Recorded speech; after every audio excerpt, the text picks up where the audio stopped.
Hello மக்களே, நம்மளோட குமரன் இருக்கார் இல்லையா, குமரன், கங்கா, காவேரி இவங்கெல்லாம் வந்துட்டு இன்னைக்கு ஷூட்டிங் ஸ்பாட்லேருந்து லைவ் வந்திருக்காங்க. லைவில் வந்து நம்ம குமரன்கிட்ட வந்து கேட்டிருக்காங்க, நீங்கள் பெங்களூர் போனீங்களே சாமி வீட்டுக்கு, சாமி வீடெலாம் எப்படி இருந்தது, எப்படி அவங்க வீட்டில் எப்படி நடந்துக்கிட்டாங்க அப்படின்னு சொல்லி கேட்டிருக்காங்க. அதை வந்து சூப்பராக வந்து சொல்லியிருக்காரு குமரன். அவங்க நல்லா என் ஃப்ரெண்டு, பெஸ்ட்டு ஃப்ரெண்டு மாதிரி என்கிட்ட எப்போயுமே இருப்பார். இங்கே ஷூட்டிங் ஸ்பாட்டில் எப்படி இருக்காரோ அதே மாதிரி வீட்லேயும் அங்கே பெங்களூர்லேயும் இருந்தார்.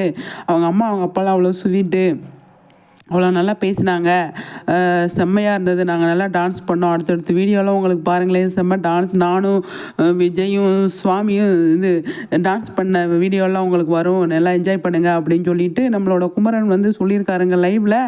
பார்த்த ஆடியன்ஸ் எல்லாம் ரொம்ப சந்தோஷம். அப்படியா அப்படின்னு சொல்லி கேட்டிருக்காங்க. ஆமாம், காவேரியும் கங்காவும் கூட லைவில் வந்திருக்காங்க.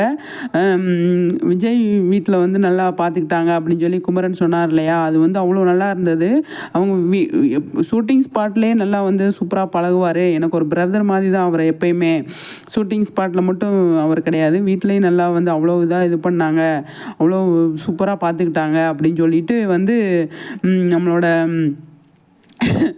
குமரன் வந்து சொல்லியிருக்காரு. டான்ஸ் பண்ணியிருக்காரு, நாங்கள் 2 பேர் டான்ஸ் பண்ணியிருக்கோம் அப்படின்னு சொல்லி சொன்னாங்க இல்லையா. அந்த வீடியோ பார்க்குறதுக்காக நாங்கள் எவ்வளோ வெயிட் பண்ணிகிட்ருக்கோம் அப்படிங்கிறது உங்களுக்கு தெரியுமா குமரன்? கண்டிப்பாக நீங்கள் வந்து அந்த வீடியோ விடுங்க, அது செம்மையாக இருக்குது, பார்க்குறதுக்கு சூப்பராக இருக்குது. இவங்களோட ஃப்ரெண்ட்ஷிப்பு, இவங்களோட பாண்டிங் எல்லாமே பார்க்குறதுக்கு செம்மையாக இருக்குது. எல்லாருமே இதே மாதிரி இருங்க, சந்தோஷமாக இருங்க, ஹாப்பியாக இருங்க அப்படிங்கிறத நம்ம சைட்லேருந்து சொல்லிவிட்டு லைவில் இன்னும் நிறைய விஷயங்கள் பேசியிருக்காரு. அடுத்தடுத்த வீடியோவில் நம்ம அதை பற்றி பேசலாம். ஆனால் டான்ஸ் பண்ணி இருக்கிற வீடியோவுக்காக வெயிட் பண்ணிகிட்ருக்கோம் குமரன் அப்படிங்கிறத மட்டும் நம்ம மறக்காமல் சொல்லிவிட்டு அடுத்தடுத்து நம்ம லைவில் நிறைய பேசியிருக்கிறத பற்றியும் பேசலாம். ஓகே ஃப்ரெண்ட்ஸ், செம்ம. இந்த மாதிரி ஃப்ரெண்ட்ஷிப் இருக்கிறது அவ்வளோ சந்தோஷமாக இருக்குது, ஹாப்பியாக இருக்குது.